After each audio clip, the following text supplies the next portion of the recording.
Meus irmãos, bom dia. Graça e paz. Irmãos, o nosso Deus é bom e a sua misericórdia dura para sempre. É por isso que nós estamos aqui nesta manhã. Que Deus esteja ou continue falando ao nosso coração. Já falou através dessas lindas canções bíblicas que nós terminamos aí de oferecer ao nosso Deus. Bom, a minha parte nesta manhã é conversar com os irmãos, falar um pouquinho acerca da doutrina da eleição incondicional, ou também conhecida como escolha soberana. Tema também interessante, escolha soberana, que é exatamente do que se trata essa doutrina tão preciosa das Escrituras. Eu vou projetar a maioria dos versículos na tela, exatamente porque são muitos os textos que eu gostaria que os irmãos estivessem pelo menos dando uma olhadinha, mas você tem aí o dever de estar procurando as Escrituras, confirmando se esses textos estão certos, tá? Dá uma conferida aí na sua Bíblia.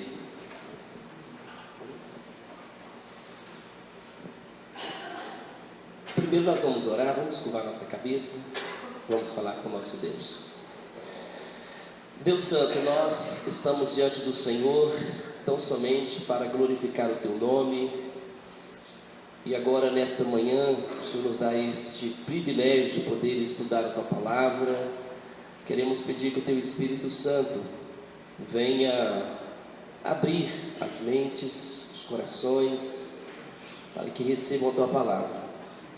Eu sei, Pai, que essa doutrina que eu irei falar é uma doutrina tão profunda, mas tão profunda que nós só podemos entender um pouquinho daquilo que o Senhor nos revelou. Por isso, Pai, que o Senhor esteja me usando como instrumento do Senhor e agindo no coração de todos nós, para que possamos, ó Pai, entender o propósito do Senhor para com a nossa vida. Nós louvamos e nós glorificamos o Teu nome, no nome do Senhor Jesus. Amém. Então, eleição incondicional ou escolha soberana. Vamos ver dois textos. Efésios, capítulo de número 1, versículo 3 até o versículo 5, embora todo o texto aí do capítulo 1 é interessante e também tome como base, vamos ler apenas até o versículo 5. Efésios, capítulo 1,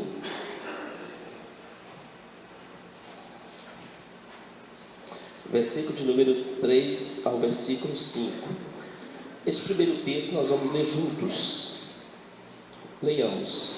Bendito Deus e Pai de nosso Senhor Jesus Cristo, que nos tem abençoado com toda sorte de bênção espiritual nas regiões celestiais em Cristo, assim como nos escolheu nele antes da fundação do mundo, para sermos santos e irrepreensíveis perante ele, e em amor nos predestinou para ele, para a adoção de filhos, por meio de Jesus Cristo, segundo o beneplácito da sua vontade. Até aqui. Agora vamos para o texto de Romanos, voltando aí, Romanos capítulo 9. Meus irmãos, esses dois textos que nós vamos ler, se a gente analisar apenas esses dois textos, a gente já consegue realmente ter uma base bem sólida dessa doutrina da eleição. Romanos capítulo 9, versículo agora 11, até o versículo de número 24. Vamos ler agora de forma alternada a palavra de Deus. E ainda não eram gêmeos nascidos, nem tinham praticado o bem ou o mal, para que o propósito de Deus quanto à eleição prevalecesse, não por obras, mas por aquele que chama.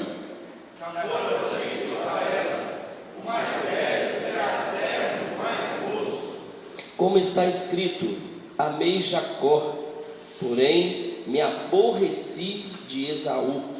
Que diremos, pois, a justiça da parte de Deus, de modo nenhum. Pois ele diz a Moisés: terei misericórdia de quem me aprover ter misericórdia, e compadecer-me-ei de quem me aprouver ter compaixão. Assim, pois, não depende de quem é ou quem cobra, mas usar Deus a sua misericórdia. Porque a Escritura diz a Faraó: por isso tu mesmo te levantei para mostrar em ti o meu poder e para que o meu nome seja anunciado por toda a terra. Logo tem ele misericórdia de quem quer e também endurece a quem lhe apraz. Tu, porém, me dirás: de que se queixa ele ainda? Pois quem jamais resistiu à sua vontade? Quem és como homem para discutir com Deus? Porventura pode o objeto perguntar a quem fez, por que me fizeste assim? Ou não tem o oleiro direito sobre a massa, para do mesmo barro fazer um vaso para honra e outro para desonra?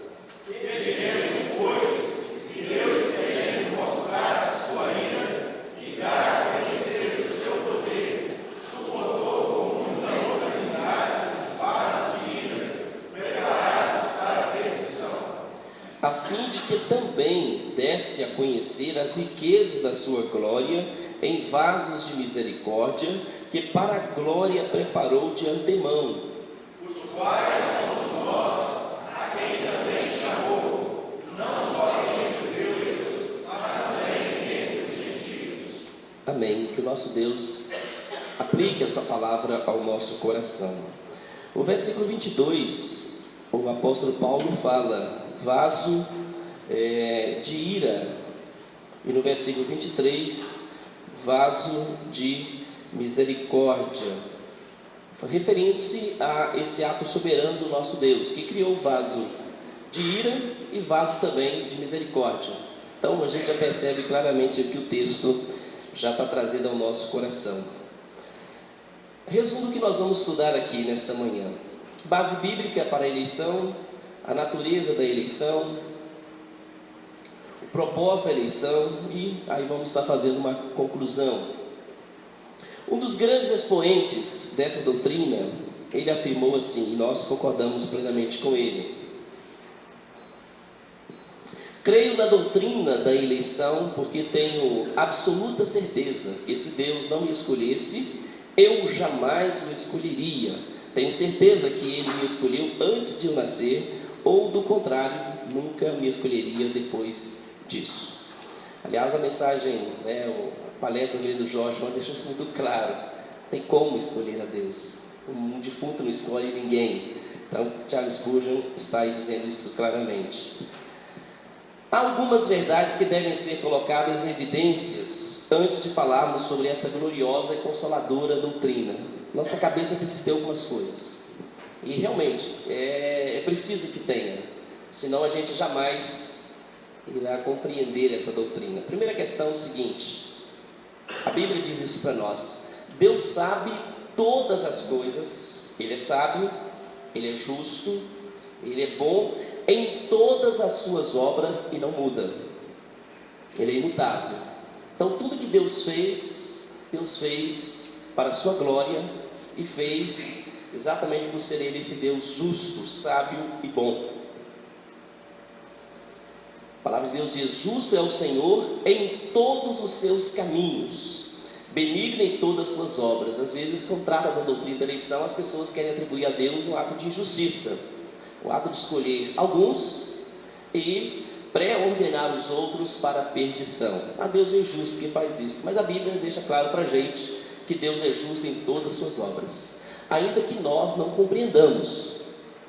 Ainda que nós não compreendamos, Deus não nos obriga a compreender muitas das coisas que Ele revela, apenas crer no que está escrito.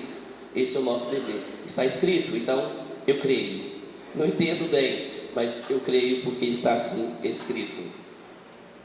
Segunda questão: a Escritura é o limite. Não podemos e nem devemos ir além dela.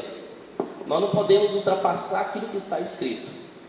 Se está escrito, pronto, vamos procurar entender coerentemente o que está escrito. Não devemos aqui ultrapassar aquilo que já foi dado pelo nosso Deus para o nosso entendimento. Como disse o apóstolo Paulo, não devemos ultrapassar o que está escrito. Terceira questão: o finito não compreende o infinito, a não ser que este se revele, ou aquilo que ele quer que seja conhecido.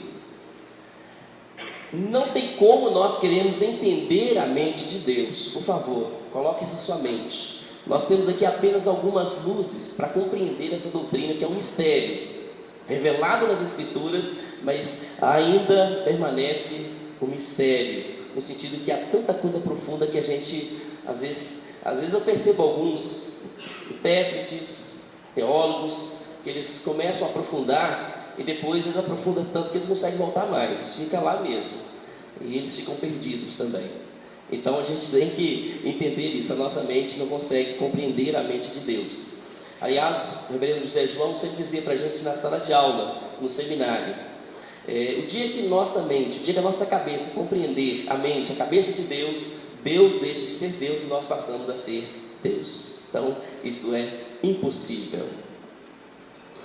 A quarta questão é que a doutrina da eleição ela é bíblica.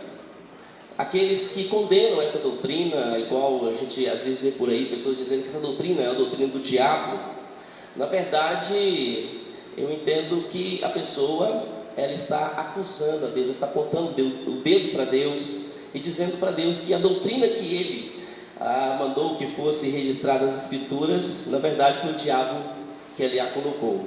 Então é um atrevimento, é uma arrogância a pessoa chegar a esse nível. A pessoa pode, de forma bem simples, bem humilde, chegar à conclusão seguinte: olha, a doutrina é bíblica, mas eu não a compreendo, mas ela é bíblica, então eu não posso negar isso. Tem pessoas, por exemplo, que chegam ao ponto de dizer que na Bíblia não tem a palavra predestinação, e a gente vai ver várias vezes a palavra predestinação, e eleição infinitas vezes, tá? A gente vai ver em alguns textos. Deus é o único autor da salvação. A doutrina não é uma criação de Agostinho, de Bona, de João Calvino, de Lutero, dos presbiterianos, dos batistas, ou de quem quer que seja. Essa doutrina é bíblica. Às vezes as pessoas jogam isso: não, mas essa doutrina é da igreja presbiteriana. Não, essa doutrina não é da igreja presbiteriana. Aliás, a igreja presbiteriana tem coragem de ensinar essa doutrina, enquanto as outras igrejas não estão tendo coragem de ensinar. A diferença está aí. Mas a doutrina não é da igreja presbiteriana. A doutrina é bíblica. Quando nós pensamos em Agostinho de Hipona, lá no século V, já está lá defendendo essa doutrina. Então não tem nada a ver com os presbiterianos. Apenas nós ensinamos esta doutrina. Como muito bem disse o reverendo Hernandes Dias, ele diz o seguinte: se crermos nessa doutrina, teremos atrás de nós uma nuvem de testemunhas. Jesus, os apóstolos, os mártires, os santos, os reformadores, os avivalistas, os missionários.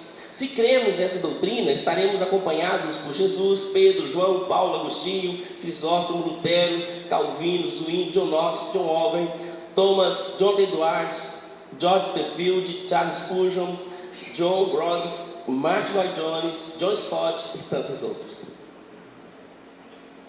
Se crermos nessa doutrina, teremos atrás de nós os grandes credos e confissões evangélicas. Se crermos nessa doutrina, teremos ao nosso lado o testemunho da Escritura e da história da igreja. Como não crer nessa doutrina? Agora uma questão também para ir abrindo a mente da gente. Na igreja protestante há duas linhas de pensamento, que inclusive nós estamos falando aqui dos cânones de Dort: o calvinismo e o arminianismo. Então tem gente que fala o seguinte: eu não sou nem calvinista e nem sou arminiano. O que você é? Sou bíblico. Parece uma boa saída, né? Mas é aquela pessoa que não sabe o que ele é. Está entendendo? Aí, como ele não sabe, ele diz: eu sou bíblico. Mas não existe essa questão. Ou você defende as doutrinas bíblicas que foram ensinadas pelos grandes líderes da igreja, pelo próprio Senhor Jesus, pelo próprio apóstolo Paulo, ou você vai estar seguindo os pensamentos e aí as teorias, eu vou dizer desta forma, de Armínios. Teoria, porque o que ele diz não tem fundamento bíblico, tá? Nenhum fundamento. Mas vou chegar o momento de dizer que é o homem que escolhe a Deus e querer fundamentar as Escrituras, isso é impossível. O morto não escolhe ninguém. O homem escravo do pecado, as suas vontades estão escravizadas ali no seu desejo pecaminoso, como nós vimos ontem na doutrina. É impossível. Então, biblicamente, é afirmar algo que não tem fundamento nas Escrituras. Mas tem algo ainda que vai aprofundar mais um pouquinho. Dentro do calvinismo, nós temos pelo menos 3 grupos mais conhecidos aí. Nós temos os supralapsarianos, infralapsarianos e os hipercalvinistas. Talvez você fale, nunca ouvi esses nomes, né? Mas veja bem, a palavra lapsus refere-se à queda. Então, supra quer dizer aquele que vai defender os decretos de Deus antes da queda. Então, os decretos, por exemplo, da eleição, foram feitos antes da queda. Infralapsariano refere-se que Deus decretou eleição pós-queda.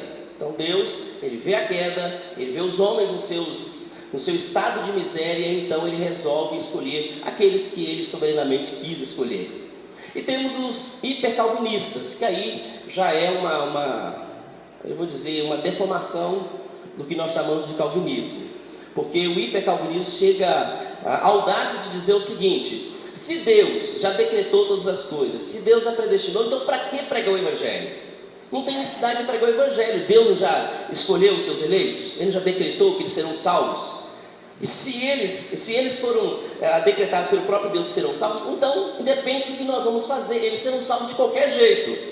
E isso não é o que a Bíblia ensina.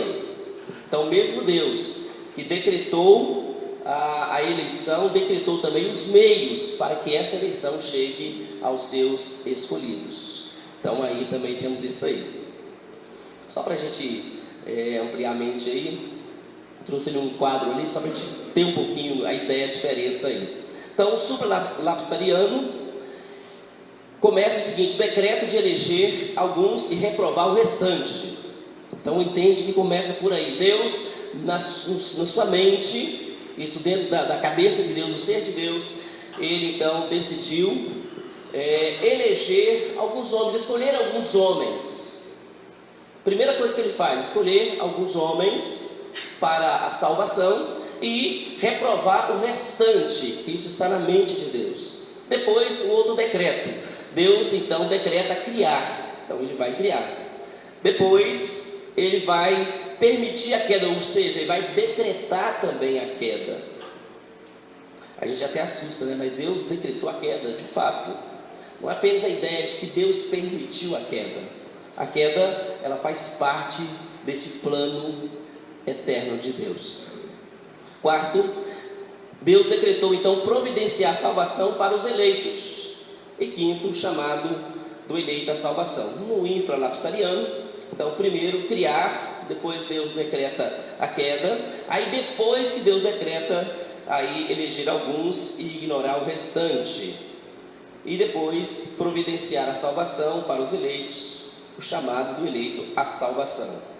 Então, as nossas confissões também, aí o cânone de Dort, ele trabalha dentro dessa perspectiva infralapsariana.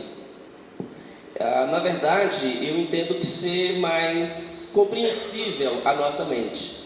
É mais fácil de nós entendermos a partir do infra do que do supra.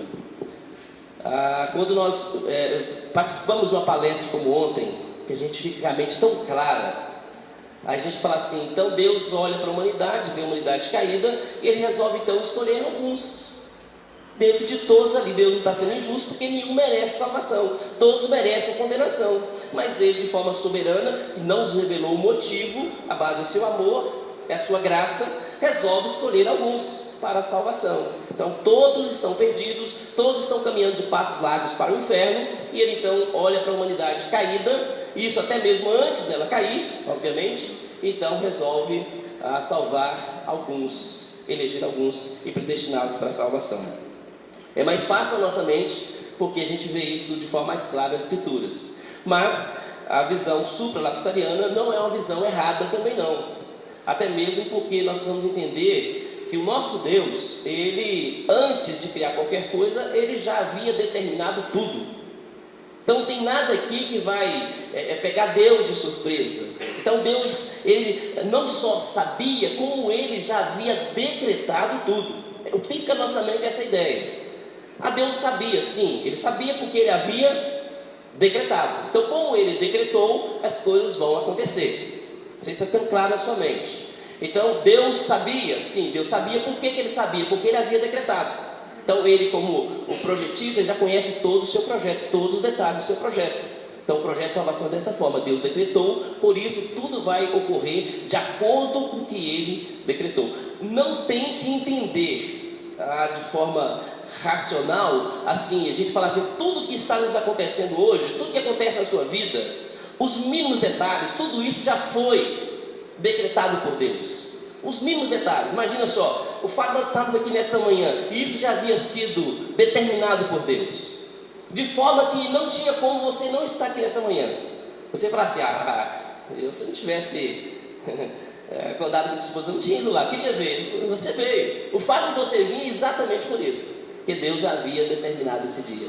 A gente queria entender isso, aí a mente da gente se perde, né? Mas é só para a gente começar a entender aí. Então vamos examinar à luz das Escrituras e também, pegando aí alguns dados dos Círculos de Fé das Igrejas Reformadas, o que a Bíblia realmente nos ensina acerca dessa doutrina. Agora eu vou passar aqui vários textos, tá, irmãos? O tempo nosso aqui é bem... Vou dar até que hora? Até 10, então olha só, tem pouco tempo.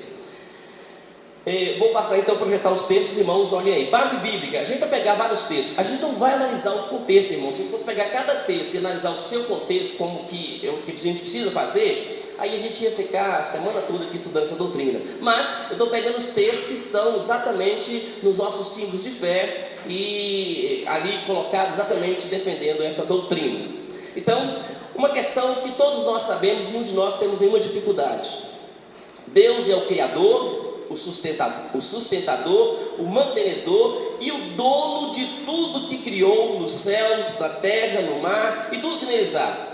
Tenho certeza que ninguém tem dúvida disso aqui. Todos estão aí de forma unidos nesse pensamento. Deus é o dono de tudo, foi Ele que criou todas as coisas, que mantém todas as coisas. Isso inclui, foi Ele que criou também o diabo, é Ele que criou aí também o seu projeto salvífico. Tudo isso está dentro desse plano de Deus e Ele é o dono de todas as coisas.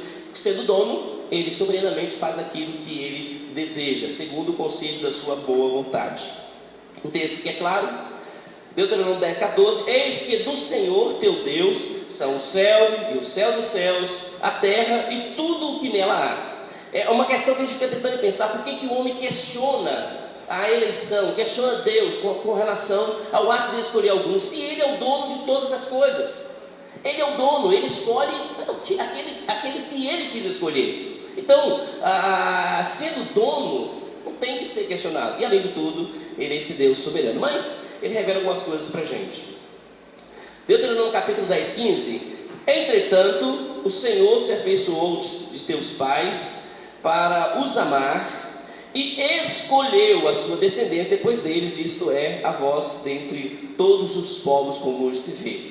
Escolheu, como estamos pegando o Antigo Testamento, porque tu és povo santo ao Senhor teu Deus. O Senhor teu Deus te escolheu para que fosses o seu povo próprio de todos os povos que há sobre a terra. Bem-aventurado é a nação cujo Deus é o Senhor e o povo que Ele escolheu para a sua herança. Então a doutrina da eleição, da escolha divina, a gente vê claramente aí nas páginas das Escrituras. Bem-aventurado aquele a quem tu escolhes e fazes chegar a ti, para habitar em teus átrios. Quem chega diante de Deus, aquele que Ele mesmo escolheu antes da fundação do mundo. Assim diz o Senhor que te criou e te formou desde o ventre e que te ajuda. Não temas, ó Jacó, servo meu, ó amado, a quem escolhi. Naquele dia, diz o Senhor dos exércitos: tomar-te-ei, ó Zorobabel, servo meu, filho de Sealtiel, diz o Senhor, e te farei como um anel de selar, porque te escolhi, diz o Senhor dos exércitos.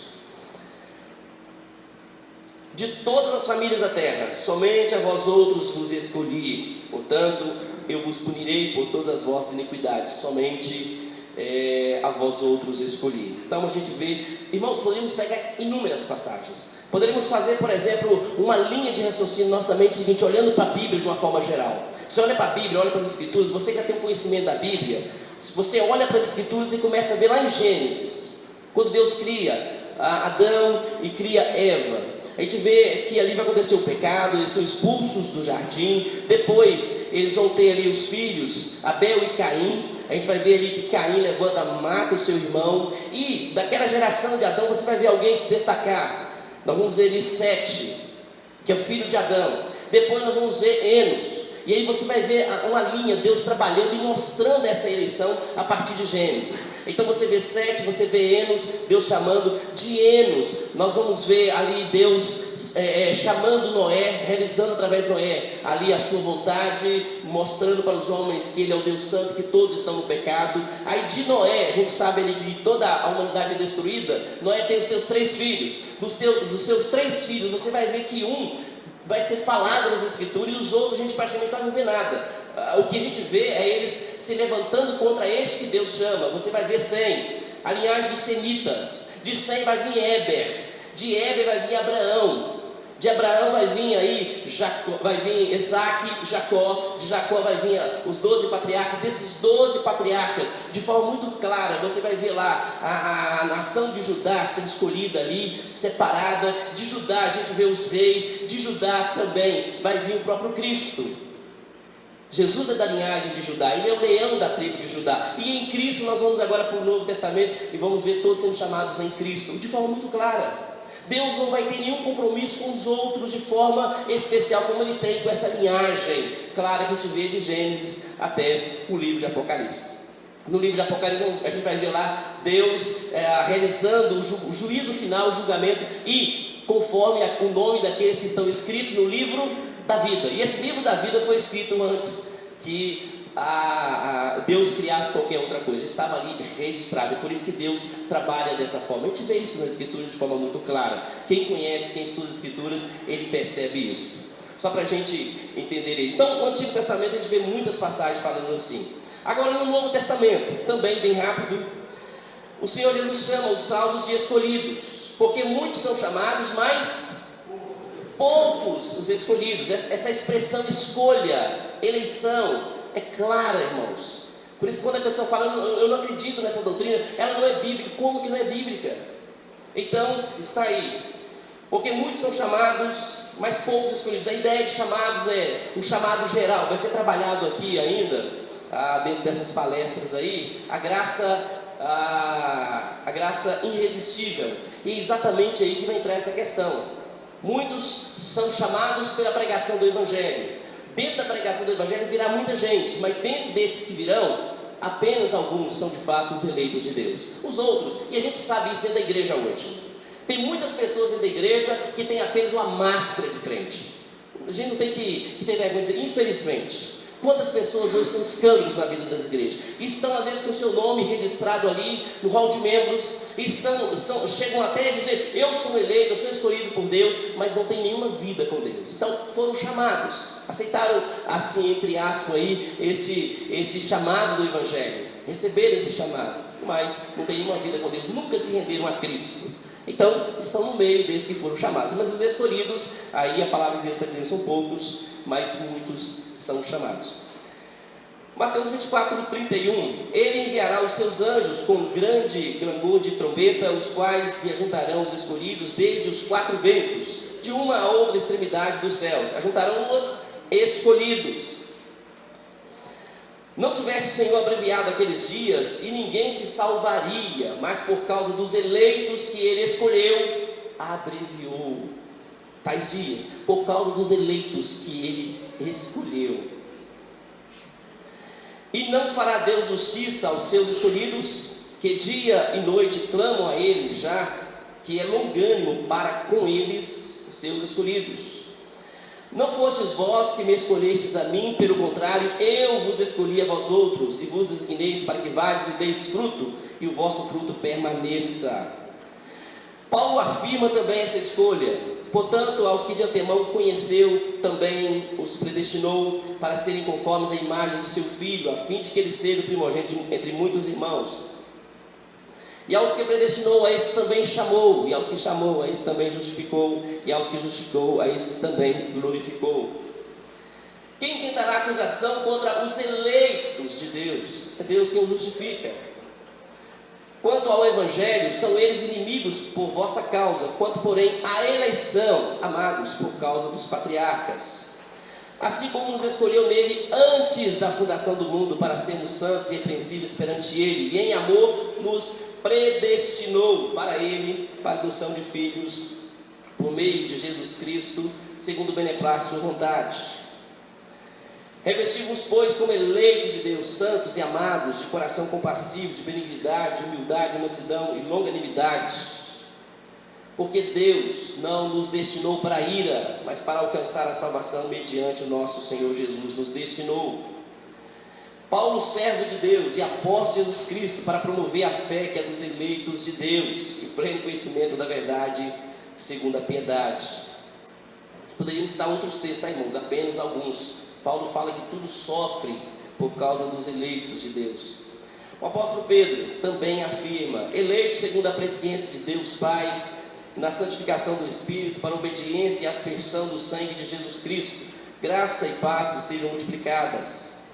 Segunda carta de Pedro 2,9: vós, porém, sois raça eleita, sacerdócio real, nação santa, povo de propriedade exclusiva de Deus. E aí o apóstolo João em Apocalipse, pegando um texto aí: pelejarão contra o Cordeiro, e o Cordeiro os vencerá, pois é o Senhor dos senhores e o Rei dos reis. Vencerão também os chamados eleitos e fiéis que se acham com ele. São muitos textos, muitos. Poderíamos ter colocado muitos outros, mas o tempo é curto aqui. Pensando então na natureza desta eleição, a questão é o seguinte: a doutrina da eleição, ela é bíblica.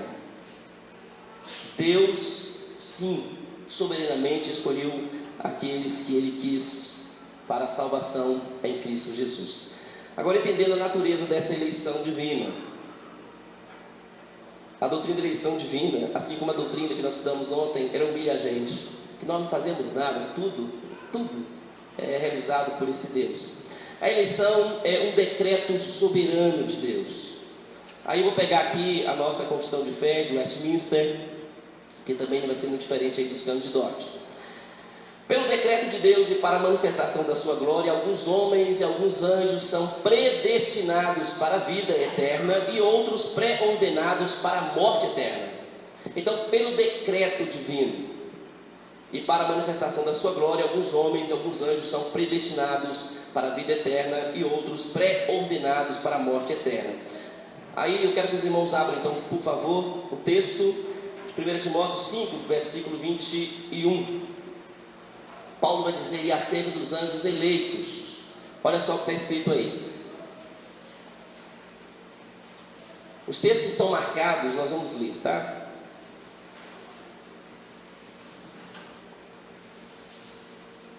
Podem ler. Conjunto perante Deus, Cristo Jesus, e os anjos eleitos, que guardam estes conselhos sem prevenção, nada fazendo com parcialidade. Anjos eleitos, também anjos, por isso que nossa confissão de fé está dizendo aí. Provérbios capítulo 16, versículo 4. Podem ler. O Senhor fez todas as coisas para determinados fins, e até o perpétuo para o dia da calamidade. Então Deus fez todas as coisas para determinados fins e até o perverso para o dia da sua calamidade. O texto de Romanos capítulo 9, versículo 22 e 23.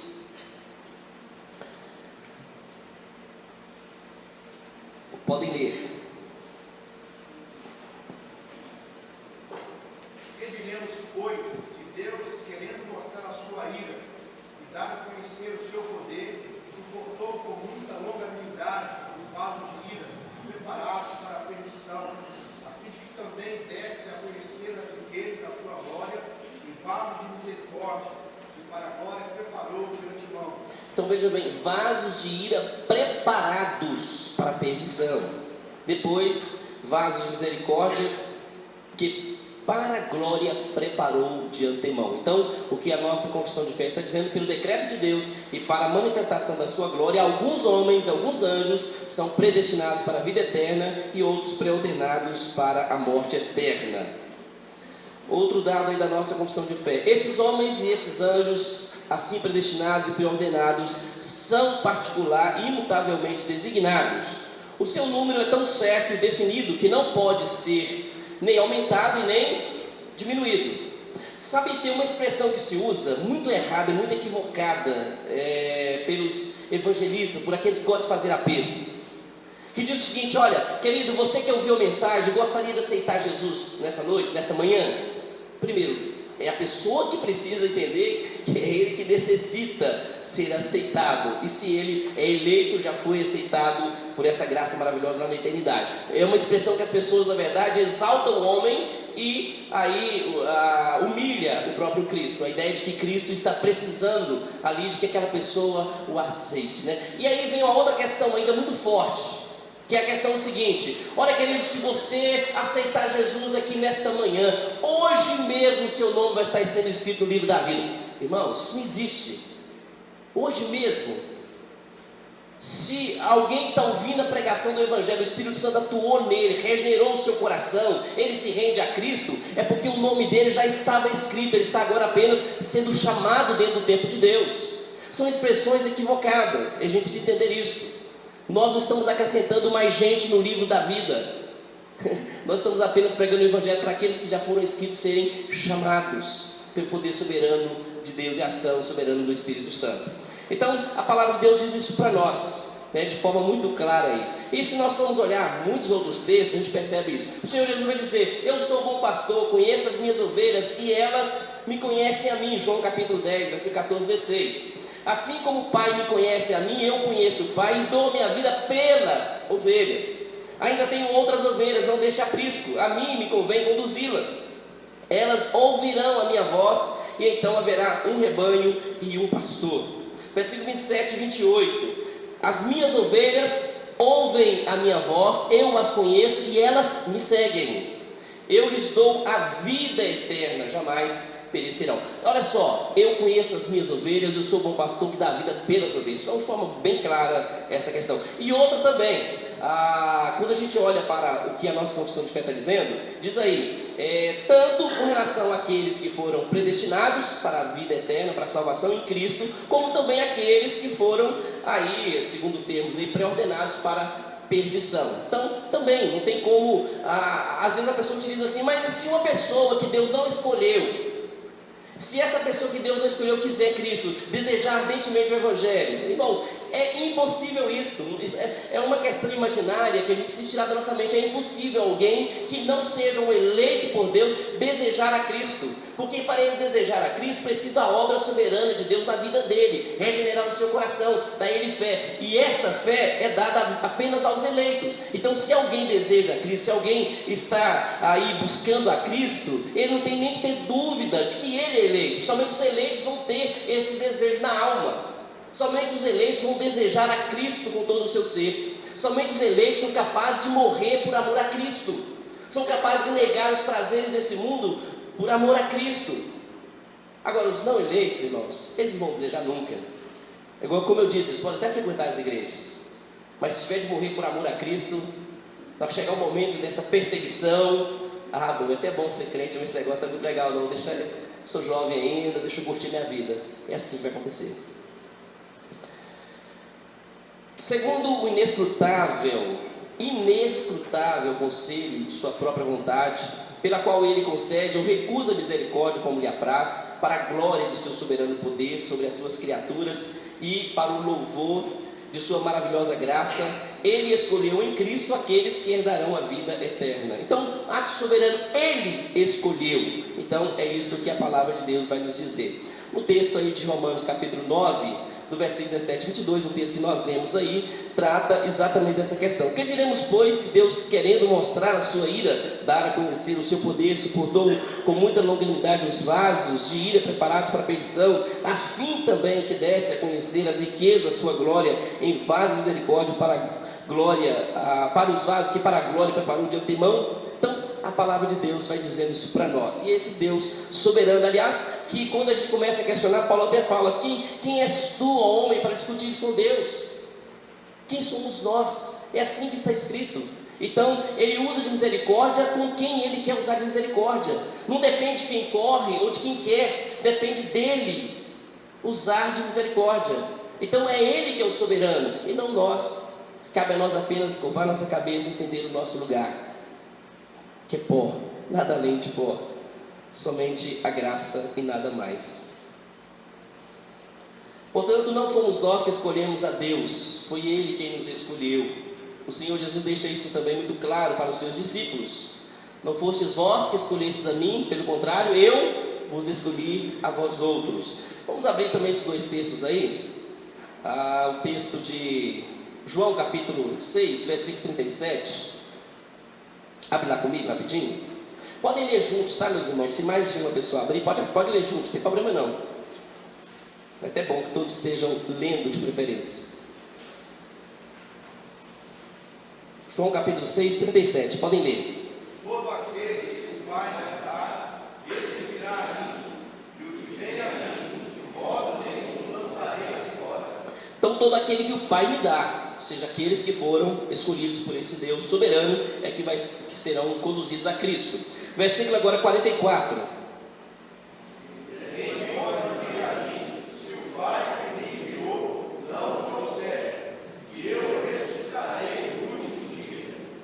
Versículo 65, vamos ler o 65 também, aproveitar que estamos nesse texto aí, juntos. E prosseguiu: por causa disso é que me foi dito: ninguém poderá vir a mim, se pelo Pai não lhe for concedido. Ninguém vai, os que vão são aqueles que são conduzidos pelo Pai de forma soberana e miraculosa também, que nós vamos ver aí na graça irresistível. A escolha soberana de Deus foi realizada antes dos tempos eternos. O texto de Efésios que nós lemos aí, diz lá que antes da fundação do mundo, Deus já havia aí escolhido os seus eleitos. Então, quando nós olhamos para Efésios, capítulo 1, versículo de número 4 e 5, assim como nos escolheu nele antes da fundação do mundo, para sermos santos e repreensíveis perante Ele, e em amor nos predestinou para Ele, para a adoção de filhos, por meio de Jesus Cristo, segundo o beneplácito de sua vontade. Então, nos escolheu nele antes da fundação do mundo. Ele escolheu soberanamente. Antes dos tempos eternos, Deus livre, soberanamente, já havia nos conhecido. A ideia é amado aí, de antemão, nos conhecido. E nos escolhido, conforme diz o texto também de Romanos e também o texto de Jeremias, fala desse amor. Diz aí: com amor eterno eu te amei, por isso com benignidade te atraí. Quem será atraído? Aqueles que Ele mesmo escolheu na eternidade. Irmãos, então a eleição, guardando nossa mente, é um ato soberano de Deus, é um decreto soberano de Deus, imutável. Não tem como nem aumentar o número dos eleitos, nem diminuir. Já está determinado por Deus, já está aí decretado por Deus. Eles serão chamados dentro do tempo. Outra questão, a eleição é também incondicional. Como eu disse aqui, a questão quando nós olhamos para os símbolos de fé da Igreja Reformada, é interessante porque a gente vê, não tem nada realmente no homem que movesse aí Deus em sua direção. Mas, ampliando aí, essa eleição não é baseada em fé prevista, diz o Cano de Dort, em obediência de fé, santidade ou qualquer boa qualidade ou disposição que seria uma causa ou condição previamente requerida ao homem para ser escolhido. Então, não está baseada em nada em relação ao homem, a não ser aí nessa ação graciosa e misericordiosa de Deus. Não depende de quem quer, nem de quem corre, mas de usar Deus a sua misericórdia. Até mesmo porque o homem em seu estado natural jamais teria condições de ter estas virtudes. Ele está morto no salário do pecado, aí, ele é pecador, escravo do pecado de Satanás, e ele está então morto. A escolha soberana de Deus foi realizada antes da fundação do mundo, portanto antes que praticássemos o bem ou o mal. Então não tem nada a ver. Deus escolheu, por exemplo, a visão dos arminianos. Deus é o seguinte, ele escolheu porque ele previu, ele percebeu pela sua onisciência quem iria crer nele. Então, ele sabendo quem iria crer nele, ele então vai lá e faz o decreto da eleição e coloca: olha, o Paulo eu vou colocar aqui porque ele vai crer, então vou decretar que ele será salvo, vou decretar que ele será realmente redimido em Cristo. Irmão, não faz nenhum sentido isso, porque Deus, na verdade, previu que o homem iria crer. Na verdade, o homem crê exatamente porque ele foi eleito, porque Deus decretou a sua eleição. Então essa ideia de que Deus sabia, por isso ele fez isso, não é um pensamento bíblico. Deus sabia que isso ia acontecer, não. A ideia de que Deus sabia é porque Ele já havia decretado de antemão. A presciência de Deus é o conhecimento que Deus já tem dos seus decretos. Presciência de Deus refere-se que Deus conhece todas as coisas porque Ele as decretou. Coloca isso na sua mente. Deus sabia que o homem ia pecar? Sabia, como Ele decretou o pecado. O homem jamais poderia pecar se Deus não houvesse decretado isso. Por mais duro que seja entender isso. Diz assim: meu Deus, mas como entender isso? O Senhor cria o homem e depois faz o homem pecar. Olha só, se nós olharmos para o texto bíblico, a gente percebe claramente como que Deus, Ele age de uma forma tão perfeita, de forma que, embora Ele decretou, embora Ele colocou tudo isso dentro do seu plano, a responsabilidade é do homem. O homem é responsável pelos seus atos. Aí você fala: mas Deus já pré-ordenou aqueles que vão para o inferno, então como é que Deus vai culpá-los? Eles são pecadores, eles são miseráveis, eles vivem no pecado, então o prazer deles é o pecado. Então Deus decretou, embora o homem continua sendo responsável pelos seus atos. Todos nós. É isso que a Bíblia diz. Importa que todos nós estejamos calados diante desse grande Deus, olhando para nós dizendo: Senhor, eu não sou nada. A escolha divina foi realizada antes da queda. Sendo assim, podemos afirmar sem medo de errar: a eleição ela é incondicional. Não há, e nunca houve, e nunca haverá nada em nós que leve Deus se mover em nossa direção para salvar-nos. Assim como nos escolheu nele antes da fundação do mundo. Irmãos, é um privilégio sermos chamados por Deus por meio do Evangelho e hoje estarmos servindo a Cristo. Nós às vezes esquecemos de louvar a Deus por essa graça tão maravilhosa.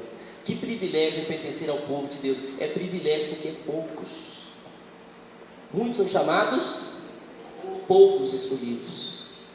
A porta é estreita, pouquíssimas pessoas entram por ela. Agora a porta larga, muitos.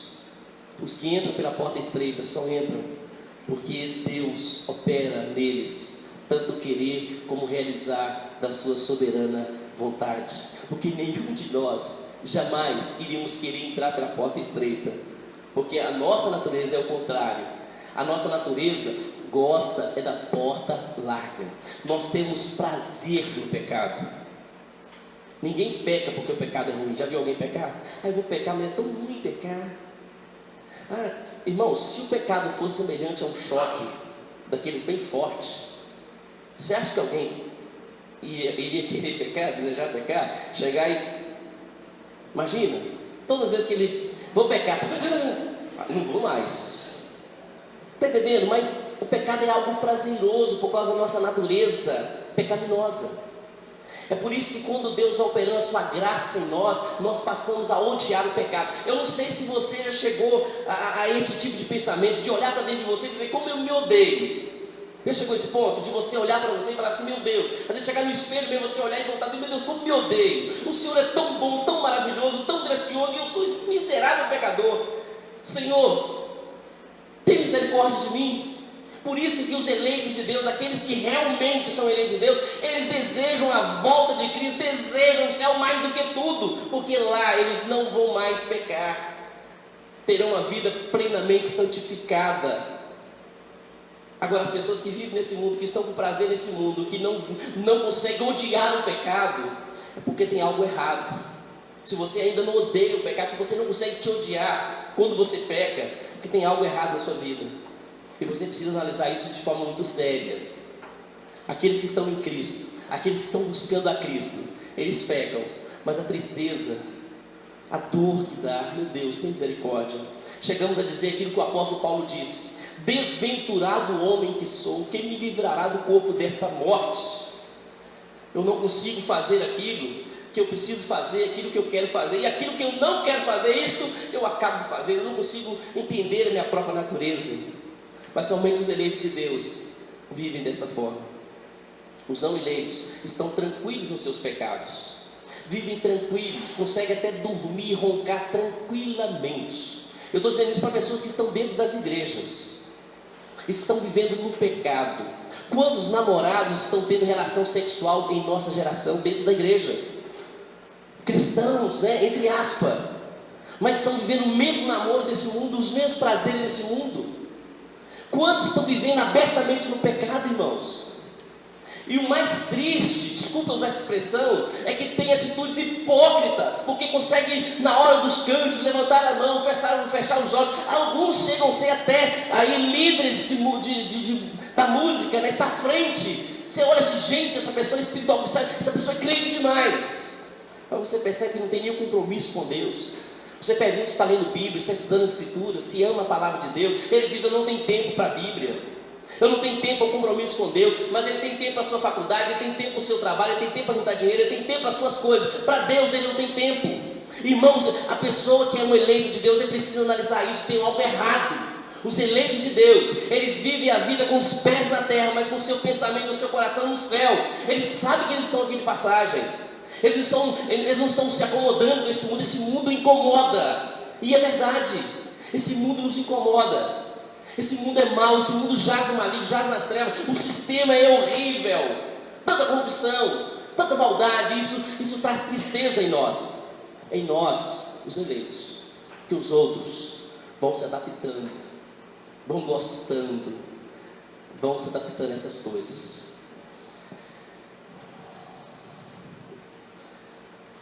Com relação ao pensamento dos arminianos, já coloquei aí, já falei. Então a fé e as boas obras são resultado e não a causa da escolha divina. Isso também está claro aí nas Escrituras. Efésios 2, 8 a 10.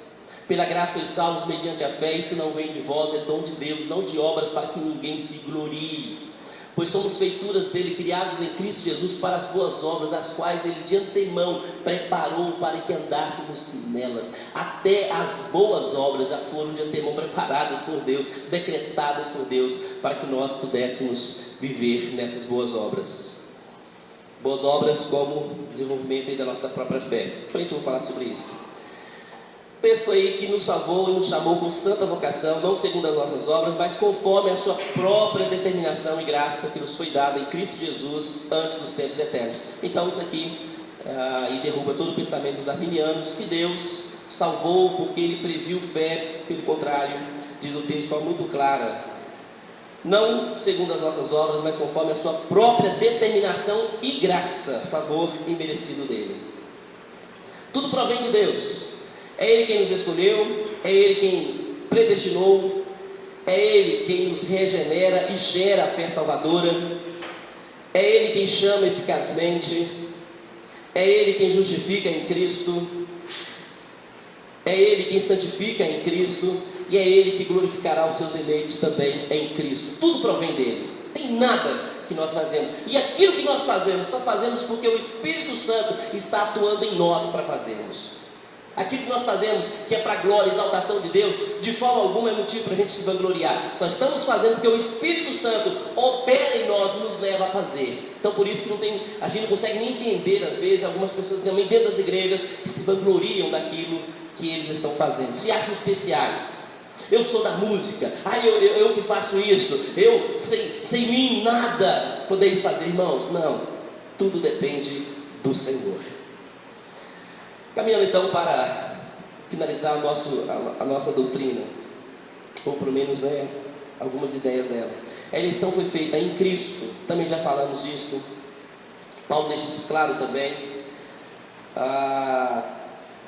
que tudo se resume na pessoa bendita de Cristo. Cristo é o fundamento aí da nossa salvação, da nossa redenção. O mesmo Deus que nos escolheu para a salvação, nos escolheu também a salvar por meio do sacrifício do seu Filho. Então, o reverendo Jorge, que vai falar sobre a questão da expiação também, né? Então vai deixar isso também de forma muito clara. A eleição não substitui a obra de Cristo, antes a inclui e dela depende. O propósito da eleição também é algo bem claro nas Escrituras. O artigo 9 aí do Cano de Dort: a eleição é para a fé, obediência de fé, santidade. A eleição, portanto, é a fonte de todos os bens da salvação, de onde procedem a fé, a santidade e outros dons da salvação. E, finalmente, a própria vida eterna.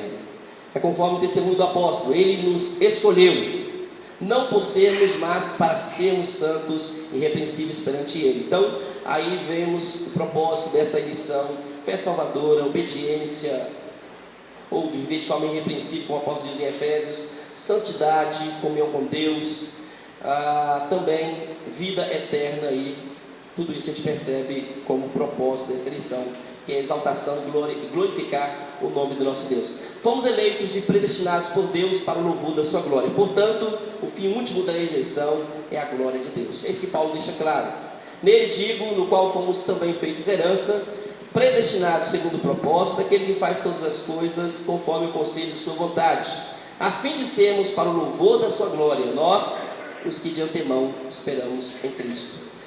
Como eu sei, né, essa é uma pergunta aí, como que os eleitos são chamados, e como eu sei que sou um eleito de Deus?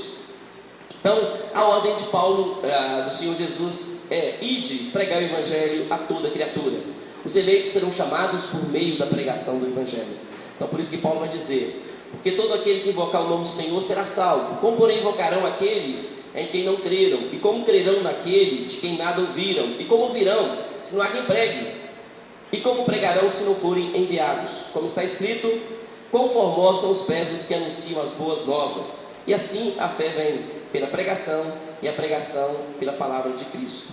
Como que você sabe que você é um eleito de Cristo, um eleito em Cristo? O artigo 12 do Cano de Dort: os eleitos recebem no devido tempo a certeza da eterna e imutável eleição para a salvação, ainda que em vários graus e em medidas desiguais. Isso vai acontecer. Tem gente que está mais convicto do que o outro. Isso acontece. Aliás, por que nós não podemos de forma alguma depender dos nossos sentimentos, porque são variáveis. Tem dia que a gente acorda e fala assim: eu sou eleito, estou salvo. Aí no final do dia você fala: meu Deus, realmente eu vou ainda para o inferno mesmo, misericórdia. Eu acho que um eleito não faz um negócio desse. Aí você pede perdão, clama com misericórdia. Aí você dorme e fala assim: mas somente os eleitos vão pedir perdão, então eu creio que eu sou eleito. Aí você amanhece e acontece tudo errado, e você: não, de fato eu não sou eleito. Nós vivemos assim, nesses altos e baixos. Mas o artigo 12 aí, ele fala: olha, eles não recebem quando curiosamente investigam os mistérios e profundezas de Deus. Não é aprofundando a doutrina da eleição que você vai ter certeza de que você é eleito. Não é isso não. Você pode às vezes ter um conhecimento fantástico acerca da doutrina da eleição e não ser um eleito, como tem muitos, tá? Mas eles a recebem quando, olha só, observam em si mesmos, com alegria espiritual e gozo santo, os infalíveis frutos de eleição indicados na palavra de Deus, tais como fé verdadeira em Cristo, temor filial para com Deus. Uma pessoa eleita é uma pessoa que tem temor a Deus, é a pessoa que ama a Deus, é alguém que ama a santidade, quer crescer em santidade. Então é alguém que de fato caminha nesta direção. Isto pela obra do próprio Deus, através do seu Espírito. Temor filial para com Deus, tristeza com relação aos seus pecados, segundo a vontade de Deus, e fome e sede de justiça. É alguém que tem fome e sede para as coisas desse Deus maravilhoso. Então Pedro diz aí, vamos ler juntos? Versículo aí, 1:10, leiamos: por isso, irmãos, procurai com diligência cada vez maior confirmar a vossa vocação e eleição, porquanto procedendo assim, não tropeçareis em tempo algum. Então, olha só, Pedro está dizendo que nós devemos procurar com diligência cada vez maior, ou seja, cada dia mais nós devemos estar buscando essa confirmação através das Escrituras, olhando para dentro da nossa vida e analisando isso. Olha, querido, preste atenção, Você precisa olhar para dentro da sua vida e analisar se estas verdades, essas práticas conforme essa doutrina está presente na sua vida. Você a cada dia mais ama Cristo, cada dia mais você ama a palavra dele, cada dia mais você odeia o pecado, cada dia mais você procura desenvolver a sua fé, crescer em santificação. Isso precisa estar sendo algo ardente no seu coração. Caso contrário, aí você precisa rever. Recordando-vos diante do nosso Deus e Pai, da operosidade da vossa fé, da abnegação do vosso amor, fé, amor, firmeza na esperança em nosso Senhor Jesus Cristo, reconhecendo, irmãos amados de Deus, a vossa eleição. Concluindo então, você já tem convicção da sua eleição? Está certo disso? Você que veio aqui, conseguiu compreender isso? Ou você já tinha essa convicção? Se você já tinha, amém. Continua aí firmado naquilo que a Bíblia revela.